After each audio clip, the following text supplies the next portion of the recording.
Hello, my name is Caitlin Chloe and I will be outlining what a cannulated cow is and how having one can benefit your facility.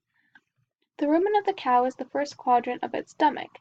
The cannula serves as a window for you to access the rumen through the side of the cow. Because the rumen normally has a high gas buildup from day-to-day digestion, the cannulas are tightly sealed. A stopper would be inserted into the center of the cannula shown here, and it would be secured both inside and along the outside. This dual system prevents damage to the microbiome inside the cow.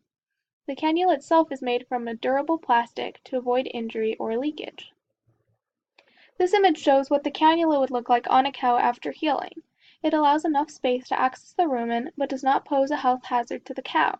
Having a cannula put in is an invasive surgery, but the cattle generally do very well after a 4 to 6 week healing process. Currently, the majority of cannulated cows are happy and healthy and do not show a decrease in quality of life as a result of the surgery.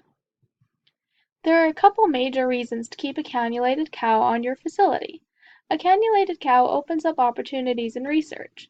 You can monitor the feed intake and, to some extent, the waste output of a regular herd of cattle. However, with the cannulated cow you can determine on average how many nutrients your herd is taking up and what feeds are not worth as much as you thought. Perhaps an even more important reason is that you can boost the health of your herd. The rumen contains extremely important microfauna responsible for digesting.